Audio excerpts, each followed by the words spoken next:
All right. Welcome. My name is Nikki Lefebvre. I'm the executive director of the Natick Historical Society. We were founded in 1870, and we've been an independent nonprofit for over 150 years. I am really excited to be here this morning co-hosting this event with Natick for Black Lives Matter, also a nonprofit. Both organizations thrive on the generosity of our community members. So I want to thank all of you who are here who support both the Natick Historical Society and Natick for Black Lives Matter. Thank you so much. I want to thank all the volunteers for Natick for Black Lives Matter, as well as Deborah Mitchell, the founder and leader of Natick for Black Lives Matter. I know the organization thrives on her energy. And we're grateful that we can all be here together today. It's wonderful to see such a great crew both reading and listening to Douglass's speech. I also want to thank Natick Pegasus, who has been here every year that we do this to record the program, yes, and make it accessible to people both online and on television. It's a real asset to this community to have Natick Pegasus here to record all of our events. I want to thank Mass Humanities, which received funding through the Massachusetts Cultural Council for providing the funds that make this event possible. And Mass Humanities inspires events like this one, reading Douglass's speech, all across the Commonwealth. It's an incredible, extraordinary program, and we are so grateful that we get to be a part of it. So big thanks to Mass Humanities. Yes, absolutely. And I also want to thank all of our readers who are here today. It goes without saying that an event like this could not take place if members of the community didn't step forward and participate by reading the speech. So a big thanks to all of our readers. I will share their names individually when the program is done, but I want to thank them up front too. And I want to make sure that I mention that later on this afternoon at 1 o'clock, Natick for Black Lives Matter will be hosting a celebration in honor of Kristen Pope, who is the first black woman to be elected to Natick's Select Board. So round of applause for Kristen Pope. All are invited to join in that celebration and congratulate Kristen on her success and wish her well. Finally, I'm really delighted to have Brenna Greer here with us this morning to give us some historical context for understanding Douglass's words, given over 150 years ago and still so resonant today. So let me formally introduce her to you. Brenna Greer is an historian of race, gender, and culture in the 20th century United States who explores historical connections between capitalism, social movements, and visual culture. Her first book, Represented, the Black Image Makers Who Reimagined African American Citizenship, examines the historical circumstances that made the media representation of black citizenship good business in the post-World War II era. Her work has been featured in the New York Times, Nation, Daily Mail, Enterprise and Society, and Columbia Journalism Review. As an associate professor in the Department of History at Wellesley College, Greer teaches courses on World War II, the Cold War, the Black freedom struggle, consumerism and capitalism, and visual culture. Please join me in giving a warm welcome to Brenna Greer. Thank you, Nikki. I am really happy to be here, particularly on this day. It's rare that people can't hear me. Is that good? Okay. I am really happy to be here, I was saying, especially on this day, on Juneteenth. We haven't had this event on Juneteenth before, and I think it's really fitting.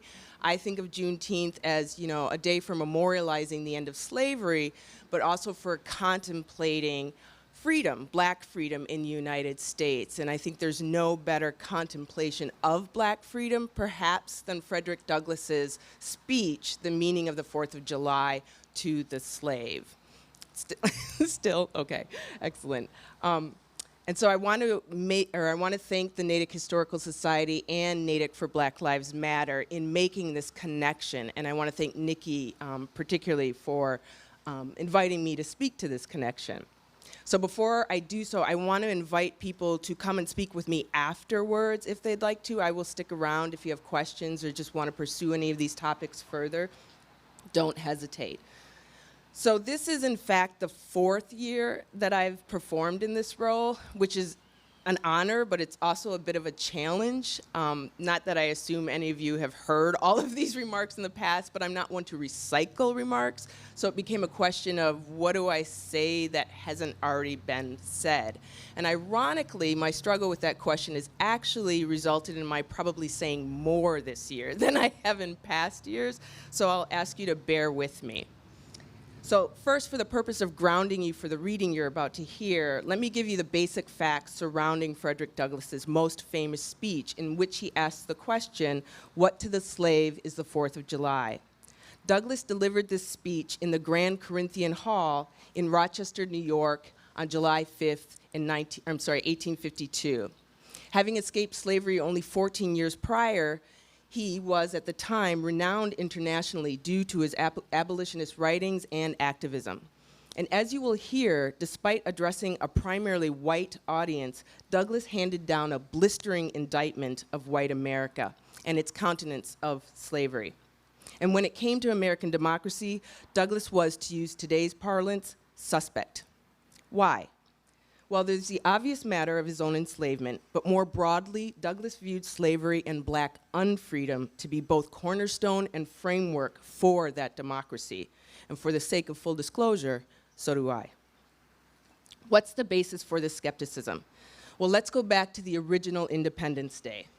On July 4th, 1776, the Founding Fathers declared the United States independent, and in doing so, made the explicit claim that all men are created equal. Despite the 86,000 people of African descent enslaved in the newly established nation. And I'd be remiss here if I did not draw attention to the fact that there's a whole other story to be told about millions of Native peoples enslaved in what is now the United States from the mid-15th century to the late 19th century. Okay, a decade later, in 1787, when more Founding Fathers signed the Constitution, the population of enslaved blacks had grown to more than 500,000. And that very year, white residents of Natick and Weston bought 3 black residents of Natick to serve in capacity of bondmen and women during their natural lives. So they were sold into slavery for the rest of their natural lives. The Constitution did mandate the end of importing slaves, but not for 20 years, a concession to slave states. The Constitution did not abolish slavery, and as a result, thanks to reproduction, there were over 3 million enslaved blacks in the United States when Douglass took the stage in Rochester. Then Congress passed the Fugitive Slave Act, which guaranteed slaveholders rights to recover escaped slaves, and what's more, required citizens to help them to do so.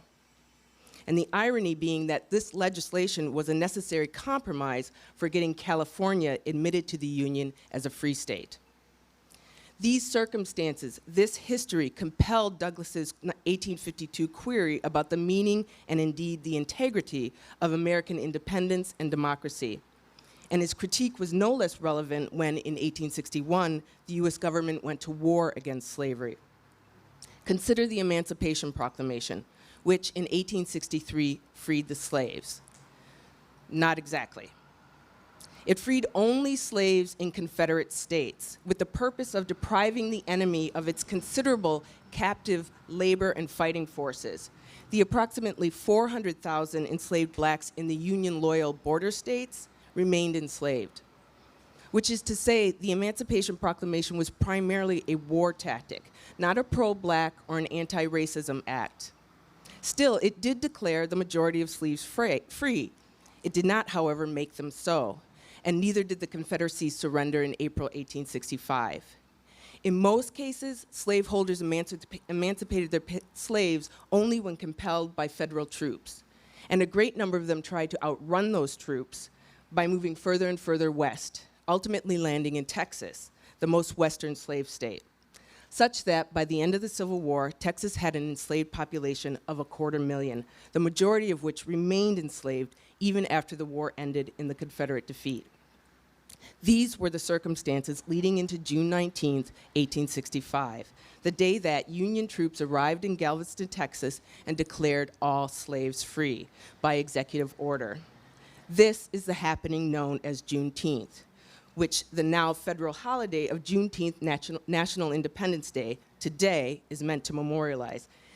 And that historic day in June 1865 might have been the day that the reconciliation Frederick Douglass sought between principles and reality came to be. Indeed, it's commonly viewed as the end of slavery in the United States, but it wasn't. Not until passage of the 13th Amendment 6 months later was the institution of slavery officially abolished, which, by the way, means that those blacks enslaved outside the Confederacy were not technically emancipated until 3 years after the Emancipation Proclamation. Incidentally, neither the Emancipation Proclamation or the 13th Amendment applied to areas designated as Indian Territory. And it's important to remember that the 13th Amendment has the exception allowing for slavery in the event that someone has been convicted of a crime. Currently, black people account for 38% of this nation's incarcerated population, despite the fact that we account for only 13% of the US population. And you can draw a crooked but pretty direct line between this reality and that loophole in the 13th Amendment. Yet many approach this holiday of Juneteenth as a celebration of freedom, and certainly it is, it should be. However, as we celebrate, we'd be wise to remember the distinction between emancipation and freedom, with the former meaning to be freed and the latter meaning no restrictions on one's liberties, opportunities, mobility, or life. From 1863 through 1865, 4.4 million black people were emancipated, but it's a legitimate, complex, and open question as to how many of them were free. Now, coming in today, I kept telling myself, Brenna, Juneteenth is a day of celebration. Your remarks should be hopeful. That's what people need right now. As you may have discerned, I chose another route, and I'll tell you why. Juneteenth belongs to a long national history in which black people's freedom, citizenships, and rights have never been fully or consistently granted, regardless of the Constitution, amendments to the Constitution, declarations, proclamations, legislation, or war. And at present, one of the biggest, if not the biggest threats to black people and other marginalized groups are the many efforts to push this history and its legacies off the page, and more importantly, out of the classroom. In the last 2 years, local, state, and federal officials have introduced over 500 quote-unquote anti-critical race theory bills, which among other things, prohibit teaching slavery and racism as anything but aberrant within US history, which I can tell you precludes any thorough or accurate accounting of the history behind Juneteenth. And this Frederick Douglass speech that you're about to hear, please. Obviously, as a US historian who teaches US history, I have a horse in this race and can therefore be accused of being biased, which of course I am. But as a US historian, I can also tell you that banning of particular histories, and stories for that matter, has always preceded and indeed accomplished notable shifts in power and freedom of marginalized groups, such as people of color and indigenous peoples and queer and trans people, and not for the better. So, as I said at the beginning, Juneteenth is a day for celebrating black people's freedom, but also a day for contemplating the state or quality of our freedom. Now, I'd be suspect if I didn't acknowledge that as a black woman, I have a life of comfort, of opportunity, and relative bounty. But I'll ask you to consider this. I live in a lovely, fairly contained neighborhood here in South Natick. And in my neighborhood, there are 2 Black Lives Matter signs, including the one in my front yard. Now, my 7-year-old daughter logically believes that people who display these signs like black people. More specifically, she, who appears white, thinks that people who have these signs won't be mean to her brown mother. So you can imagine it matters that throughout our neighborhood, there is only one other of these signs that isn't ours. But you'd be wrong if you interpret this as a call for you all to post Black Lives Matter signs. True, when it comes to my gauging where and with whom I will be psychically or physically safe, it's reassuring to see them. And it's part of the reason that I have one in my yard. And I credit the Black Lives Matter movement, Natick for Black Lives Matter, with holding the line. And the signs are tools in that protest. But I'd be lying if I didn't tell you that I resent the hell out of these signs. Seeing them all the time is exhausting, it's maddening, it's frightening, and it's enraging. Because even as, or precisely because, they advance the thesis or the declaration that Black Lives Matter, they grant the question of what should already be a given.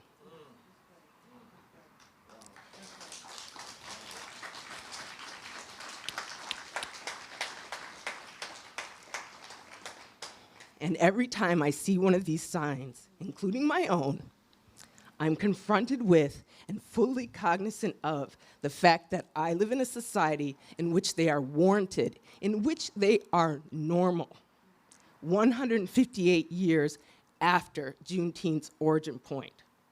And I can promise you, historians in the future will recognize them for what they are, artifacts of unfreedom and promises unkept. Thank you. Wow.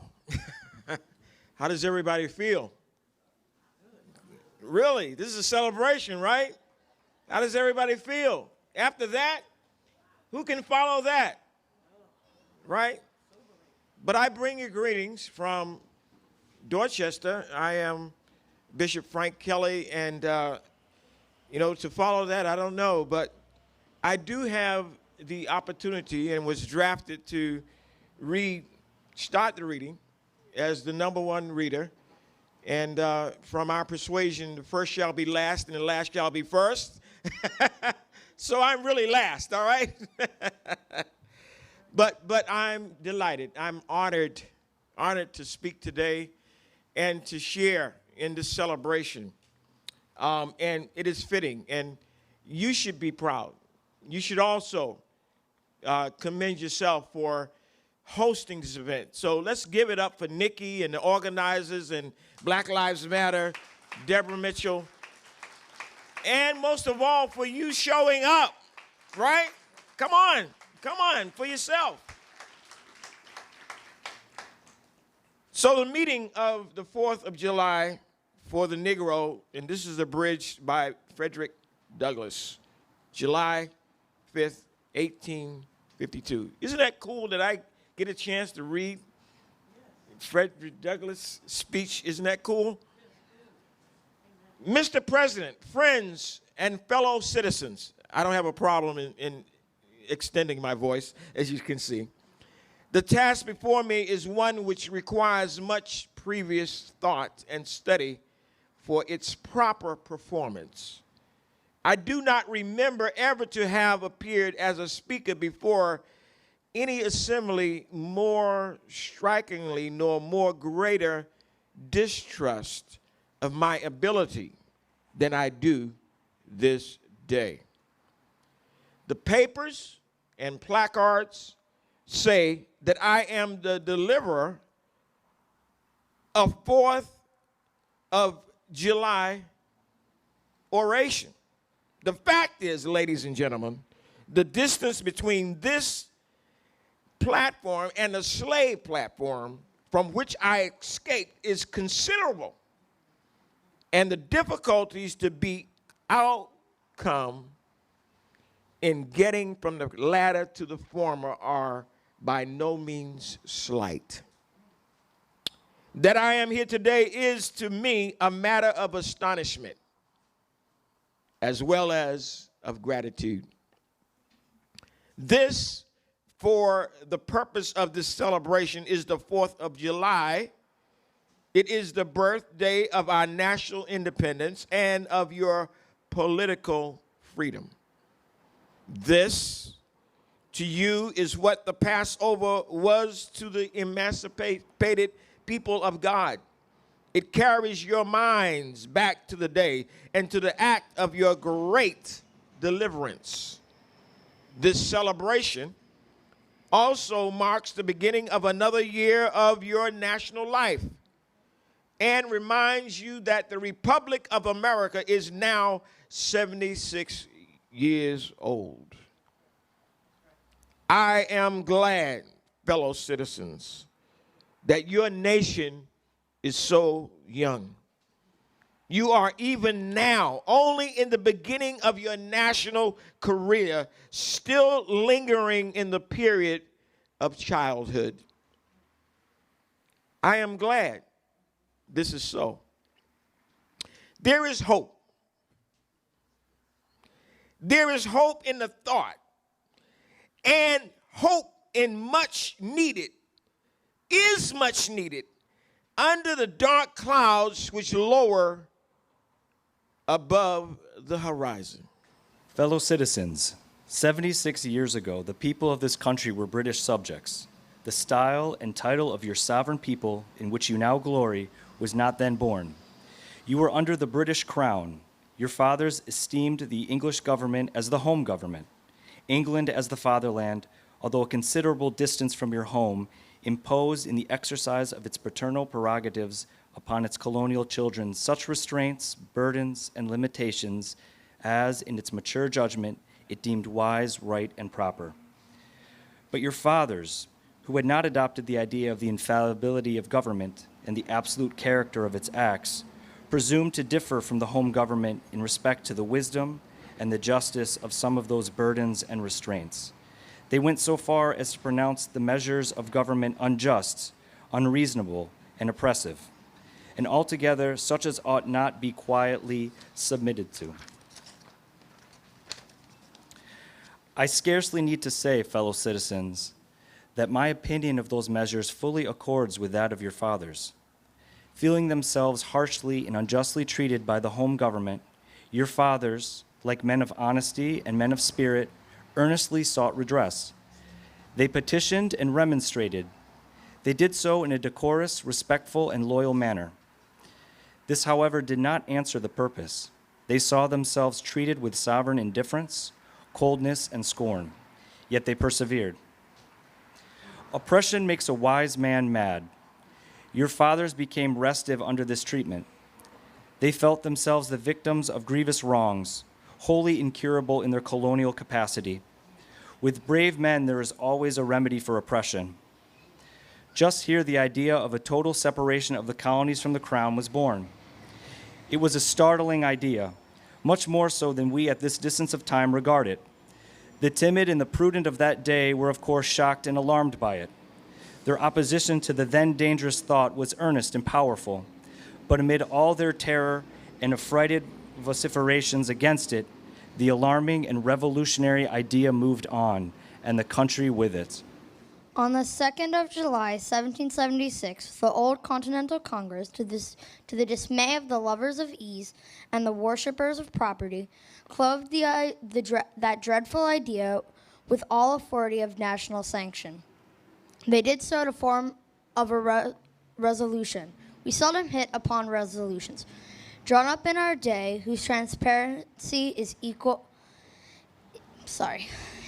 at all equal it.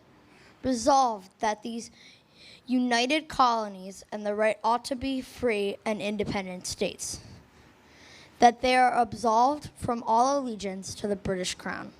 Citizens, your fathers made that resolution. They succeeded, and today you reap the fruits of their success. The freedom gained is yours, and you, therefore, may properly celebrate this anniversary. The 4th of July is the first great fact in your nation's history, the very ringbolt in the chain of your yet undeveloped destiny. Pride and patriotism, not less than gratitude, prompt you to celebrate and to hold it in perpetual remembrance. I have said that the Declaration of Independence is the ring bolt to the chain of your nation's destiny. So indeed, I regard it. The principles contained in that instrument are saving principles. Stand by those principles. Be true to them on all occasions, in all places, against all foes, and at whatever cost. Fellow citizens, I am not wanting in respect for the fathers of this republic. The signers of the Declaration of Independence were brave men. I cannot contemplate their great deeds with less than admiration. They were statesmen, patriots, and heroes, and for the good they did and the principles they contended for, I will unite with you to honor their memory. They loved their country better than their own private interests, and all will concede that is a rare virtue that ought to command respect. He who will intelligently lay down his life for his country is a man whom it is not in human nature to despise. Your fathers staked their lives, their fortunes, and their sacred honor on the cause of their country. In their admiration of liberty, they lost sight of all other interests. They were peacemen, but they preferred revolution to peaceful submission to bondage. They were quiet men, but they did not shrink from agitating against oppression. They showed forbearance, but they knew its limits. They believed in order, but not in the order of tyranny. With them, nothing was settled that was not right. With them, justice, liberty, and humanity were final, not slavery and oppression. You may well cherish the memory of such men. They were great in their day and generation. Their solid manhood stands out the more as we contrast it with this degenerate time. How circumspect, exact, and proportionate were all their movements. How unlike the politicians of an hour. Their statesmanship looked beyond the passing moment and stretched away in strength into the distant future.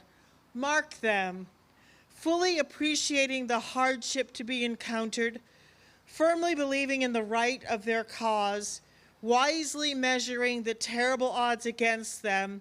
Your fathers, the fathers of this republic, laid the cornerstone of the national superstructure, which has risen and still rises in grandeur around you.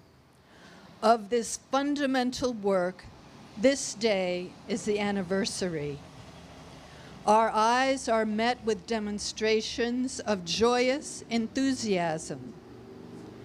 The causes which led to the separation of the colonies from the British Crown have never lacked for a tongue.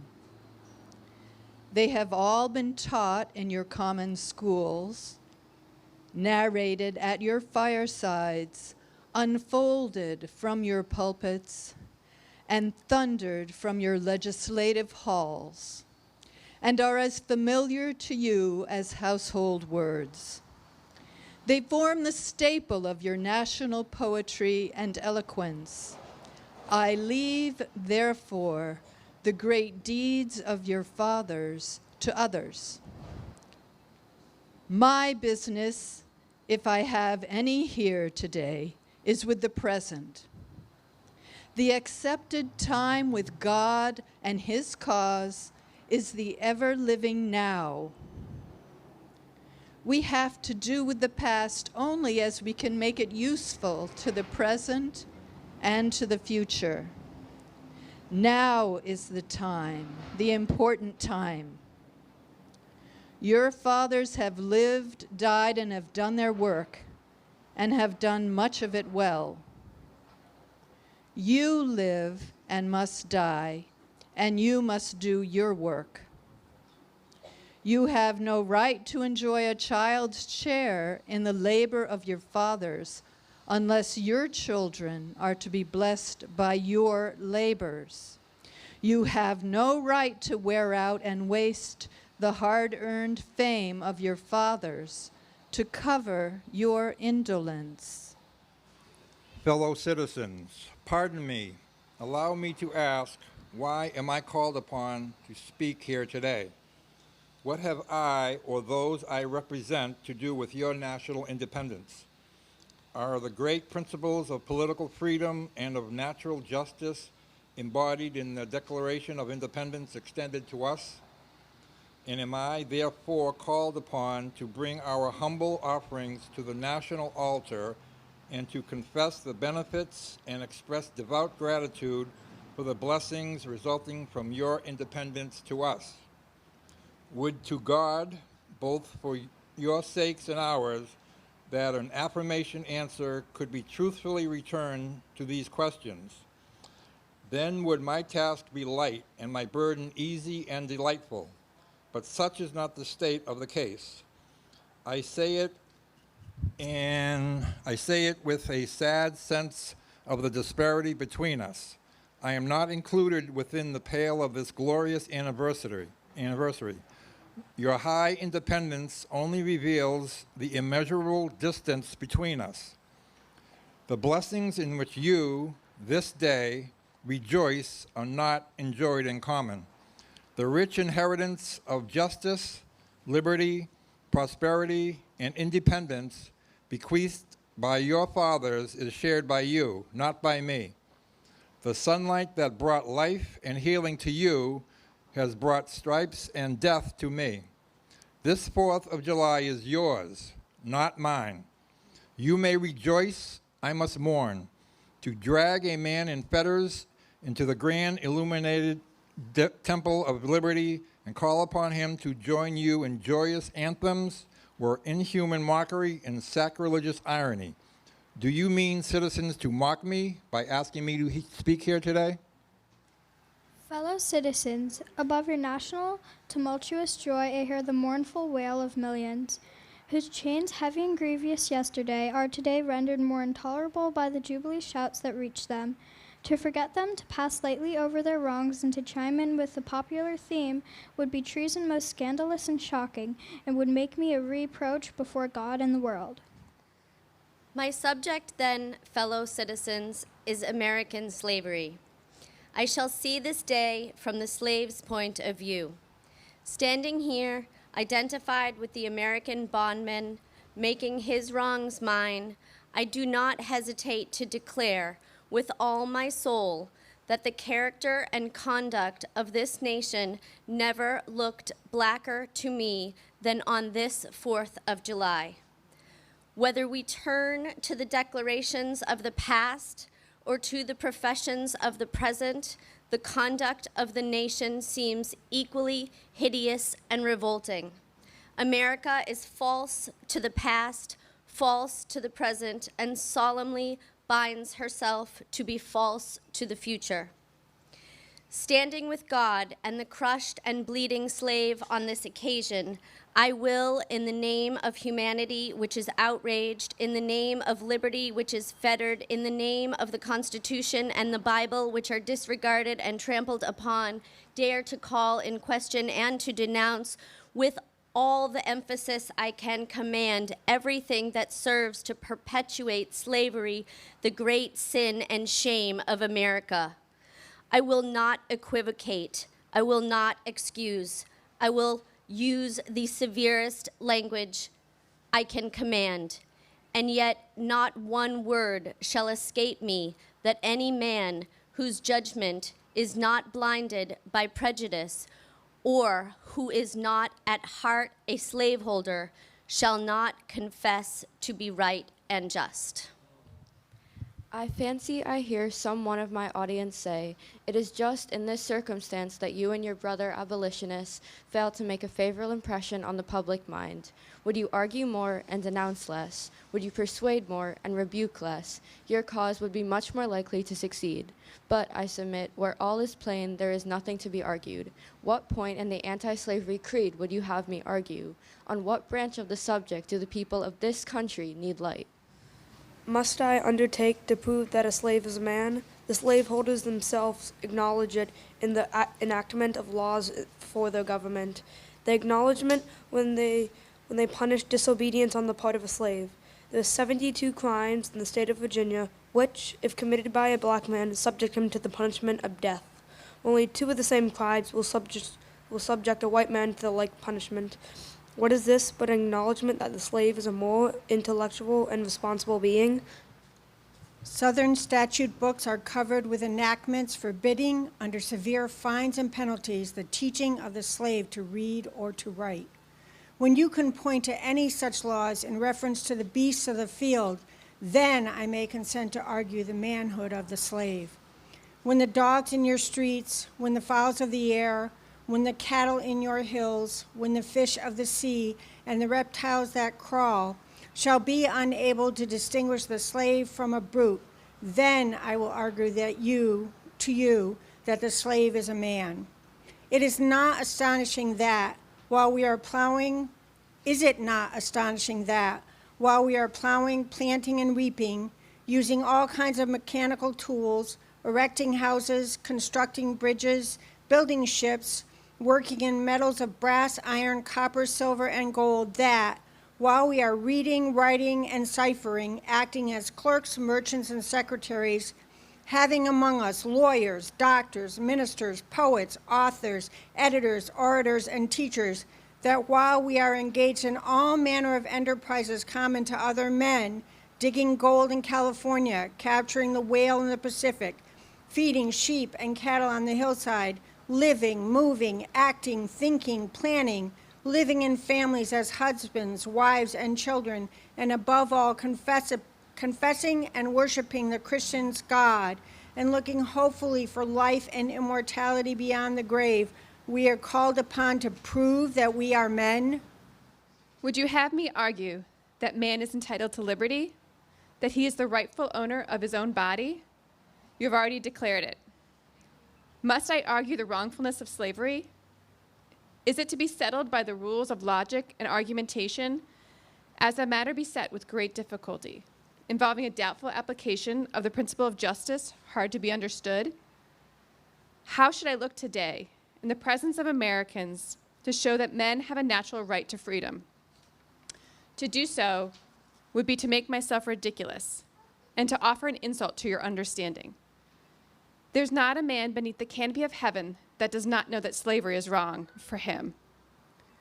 What, am I to argue that it is wrong to make men brutes, to rob them of their liberty, to work them without wages, to keep them ignorant of their relations to their fellow men, to beat them with sticks, to flay their flesh with the lash, to load their limbs with iron, to hunt them with dogs, to sell them at auction, to surrender their families, to knock out their teeth, to burn their flesh, to starve them into obedience and submission to their masters? Must I argue that a system thus marked with blood and stained with pollution is wrong? No, I will not. I have better employments for my time and strength than such arguments would imply.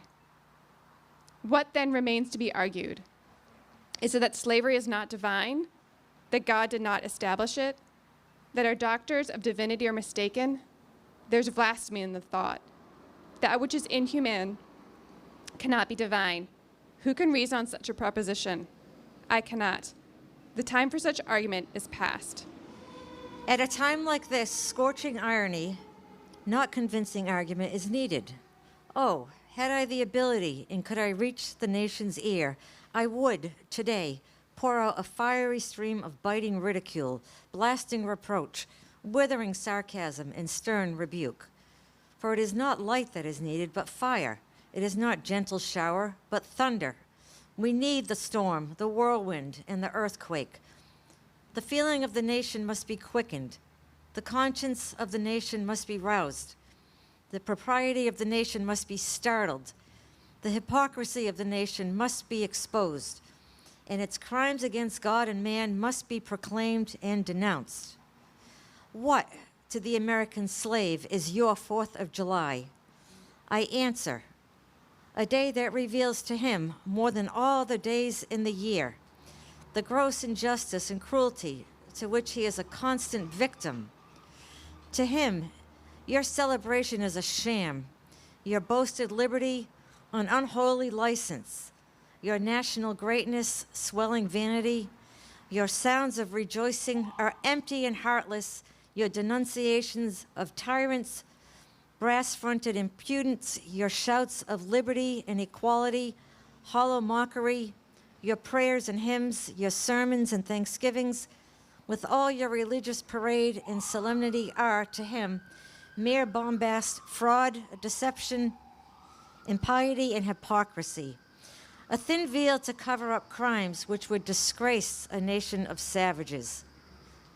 There is not a nation on the earth guilty of practices more shocking and bloody than are the people of these United States at this very hour.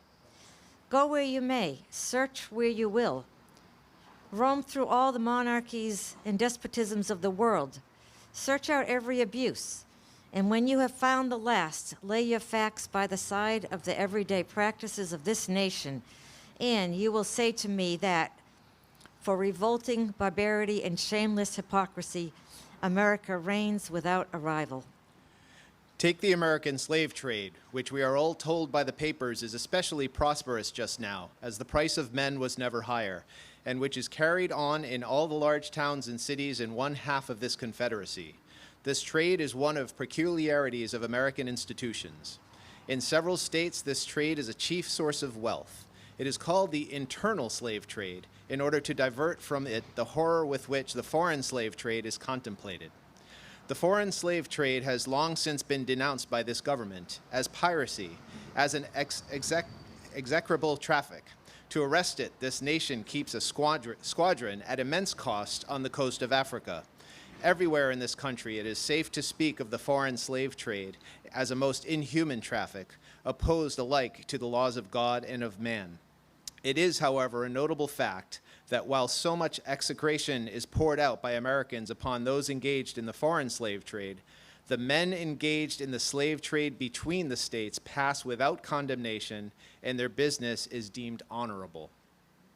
Behold the practical operation of this internal slave trade, the American slave trade, sustained by American politics and American religion.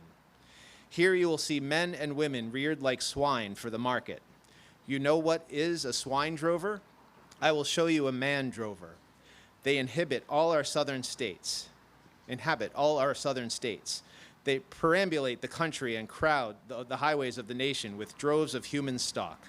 You will see one of these human flesh jobbers armed with pistol, whip, and bowie knife, driving a company of 100 men, women, and children from the Potomac to the slave market at New Orleans. These wretched people are so singly or in lots to suit purchasers. They are food for the cotton field and the deadly sugar mill. Mark the sad procession as it moves wearily along, and in the inhuman wretch who drives them. Hear his savage yells and his blood-chilling oaths as he hurries on his affrighted captives. There, see the old man with locks thinned and gray. Cast one glance, if you please, upon that young mother whose shoulders are bare to the scorching sun, her briny tears falling on the brow of the babe in her arms. See, too, that girl of 13, weeping, yes, weeping, as she thinks of the mother from whom she has been torn. The drove moves tardily. Heat and sorrow have nearly consumed their strength. Suddenly, you hear a quick snap, like the discharge of a rifle. The fetters clank and the chain rattles simultaneously. Your ears are saluted with a scream that seems to have torn its way to the center of your soul. The crack you heard was the sound of the slave whip. The scream you heard was from the woman you saw with the babe. Her speed had faltered under the weight of her child and her chains. That gash on her shoulder tells her to move on. Follow this drove to New Orleans. Attend the auction. See men examined like horses. See the forms of women rudely and brutally exposed to the shocking gaze of American slave buyers. See this drove sold and separated forever, and never forget the deep, sad sobs that arose from that scattered multitude. Tell me, citizens, where under the sun you can witness a spectacle more fiendish and shocking. Yet this is but a glance at the American slave trade as it exists at this moment in the ruling part of the United States. I was born amid such sights and scenes. To me, the American slave trade is a terrible reality. The fleshmongers gather up their victims by dozens and drive them chained to the General Depot at Baltimore.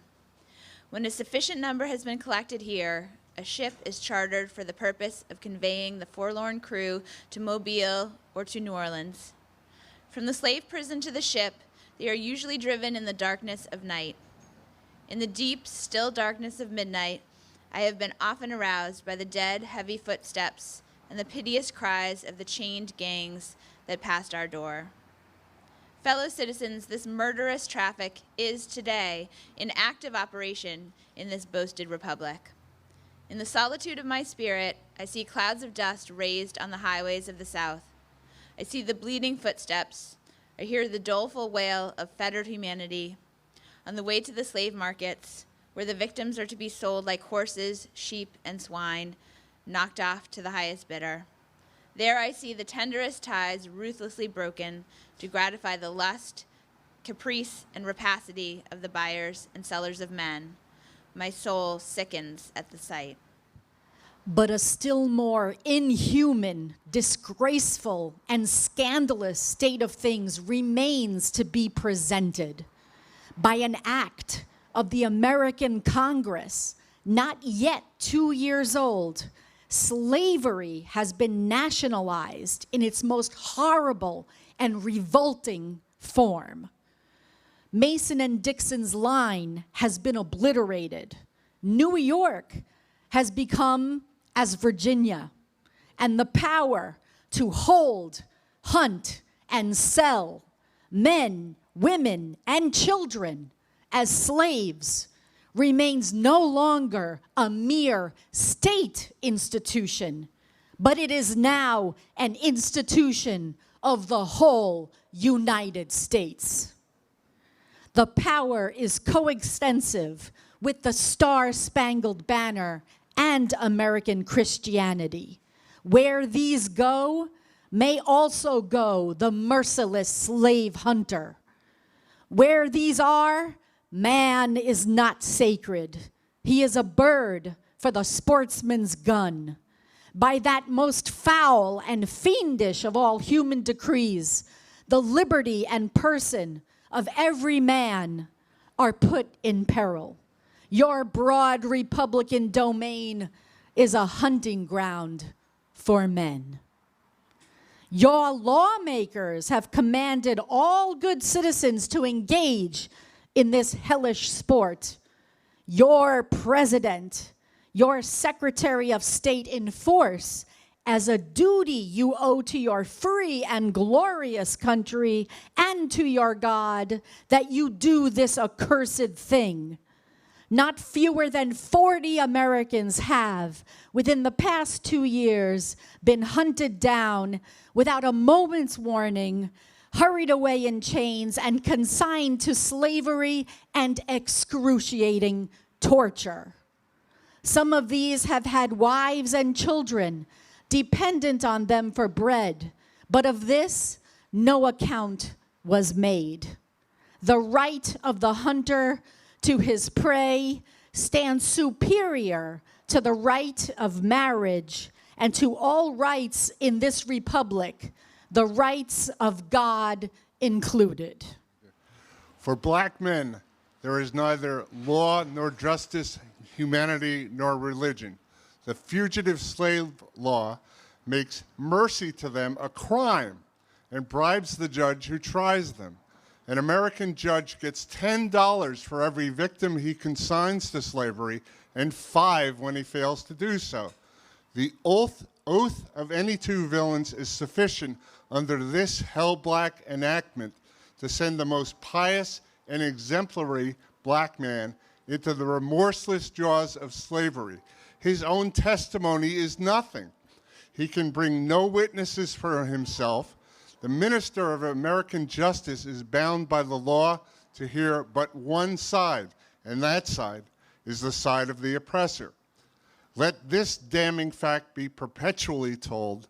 Let it be thundered around the world that in tyrant-killing, king-hating, people-loving, democratic, Christian America, the seats of justice are filled with judges who hold their offices under an open and palpable bribe and are bound in deciding in the case of a man's liberty to hear only his accusers.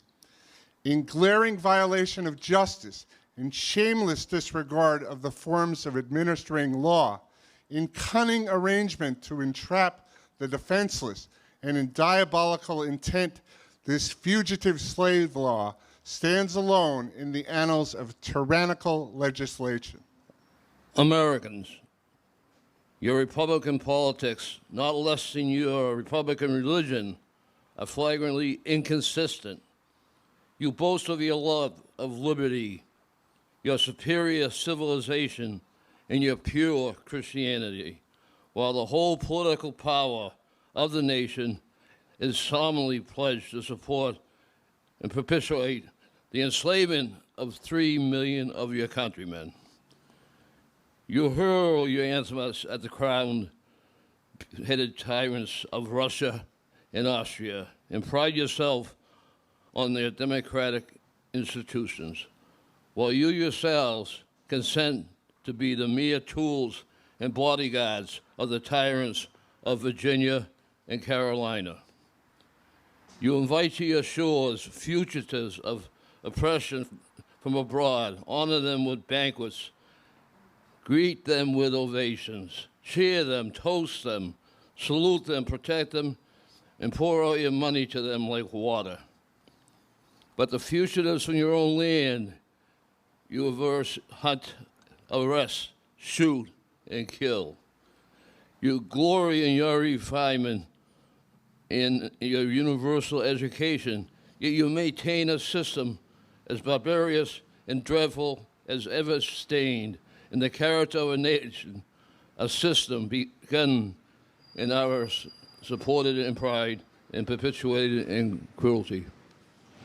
You shed tears over fallen Hungary and make the sad story of her wrongs the theme of your poets, statesmen, and orators, till your gallant sons are ready to fly to arms to vindicate her cause against the oppressor. But in regard to the 10,000 wrongs of the American slave, you would enforce the strictest silence and would hail him as an enemy of the nation who declares to make those wrongs the subject of public discourse. You are all on fire at the mention of liberty for France or for Ireland, but are as cold as an iceberg at the thought of liberty for the enslaved of America. You discourse eloquently on the dignity of labor, yet you sustain a system which, in its very essence, casts a stigma upon labor. You can bare your bosom to the storm of British artillery to throw off a 3-penny tax on tea, and yet writing the last hard-earned farthing from the grasp of the black laborers of your country. You profess to believe that, one of blood, God made all nations of men to dwell on the face of all the earth, and hath commanded all men everywhere to love one another. Yet you notoriously hate and glory in your hatred all men whose skins are not colored like your own. You declare before the world, and are understood by the world to declare, that you hold these truths to be self-evident, that all men are created equal and are endowed by their Creator with certain inalienable rights, and that among these are life, liberty, and the pursuit of happiness. And yet you hold securely in a bondage which, according to your own Thomas Jefferson, is worse than ages of that which your fathers rose in rebellion to oppose, a 7th part of the inhabitants of your country. Fellow citizens, I will not enlarge further on your national inconsistencies. The existence of slavery in this country brands your republicanism as a sham, your humanity as a base pretense, and your Christianity as a lie. It destroys your moral power abroad. It corrupts your politicians at home. It saps the foundations of religion. It makes your name a hissing and a byword to the mocking earth. It is the antagonistic force in your government, the only thing that seriously disturbs and endangers your union. It fetters your progress. It is the enemy of improvement, the deadly foe of education. It fosters pride. It breeds insolence. It promotes vice. It shelters crime. It is a curse to the earth that supports it. And yet you cling to it as if it were the sheet anchor of all of your hopes. Be warned. A horrible reptile is coiled up in your nation's bosom. The venomous creature is nursing at the tender breast of your youthful republic. For the love of God, tear away and fling from your hideous monster, and let the weight of 20 millions crush and destroy it forever. But it is answered in reply to all this that precisely what I have now denounced is, in fact, guaranteed and sanctioned by the Constitution of the United States. That the right to hold and to hunt slaves is a part of that Constitution framed by the illustrious fathers of this republic. Then I dare to affirm, notwithstanding all I have said before, your fathers, instead of being the honest men I have before declared them to be, were the veriest impostors that ever practiced on mankind. This is the inevitable conclusion, and from it there is no escape. But I differ from those who charge this baseness on the framers of the Constitution of the United States. It is a slander upon their memory, at least so I believe. And others have, as I think, fully and clearly vindicated the Constitution from any design to support slavery for an hour. Allow me to say, in conclusion, notwithstanding the dark picture I have this day presented of the state of the nation, I do not despair this country. There are forces in operation which must inevitably work the downfall of slavery. I, therefore, leave off where I began, with hope. While drawing encouragement from the Declaration of Independence, the great principles it contains, and the genius of American institutions, my spirit is cheered by the obvious tendencies of the age. Nations do not now stand in the same relation to each other that they did ages ago.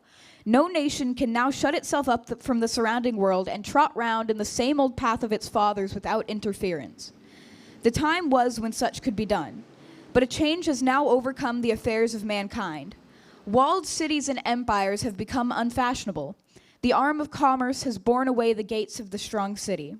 Intelligence is penetrating the darkest corners of the globe. Wind, steam, and lightning are its chartered agents.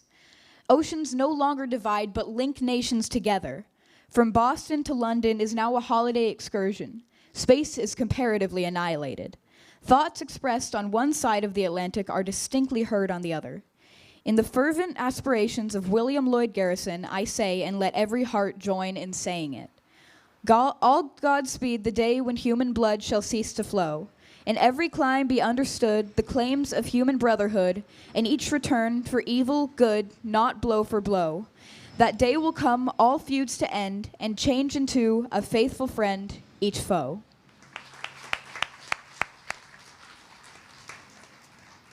So I'd like to announce each speaker by name, so please hold your applause until all the speakers' names have been read. Bishop Frank Kelly, Daniel Zitnick, Luke Zitnick, Deborah Mitchell, Nicholas Jennings, Miriam Hernandez Jennings, Donna McKenzie, Fran Pollitt, Bruno Giles, Abigail Brewer, Jackie Morton, Anya Sika, Jack Zitnick, Marjorie Roberson, Abby Woodruff, Susan Masad, Paul Joseph, Doug Hanna, Beth Folsom, Susan Simone Kang, Bruce Evans, Paul Carew, Kat Monahan, Adam Van Arsdale, and Marley Wiest. Please give our readers a round of applause.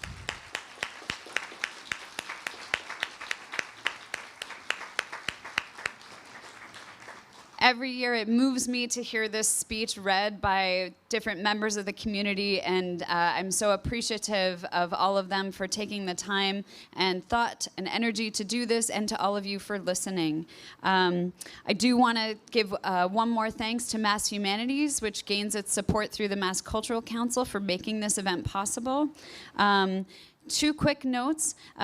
Historian Brenna Greer will be here after the talk. She'll be at a circle of chairs gathered under the Japanese maple over at the corner of the library lawn. Please feel free to join her. She's happy to chat and have some informal dialogue around the context of the speech, Juneteenth. You can find her in the orange shirt.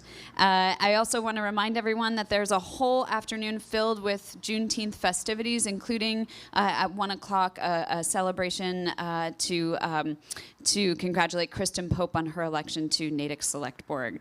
And finally, if I could, I'd love to ask all the readers to please join me on this step so that we can take a picture of us all together before you leave. So readers, make your way up here and let's give them one more round of applause. Thanks so much, all of you.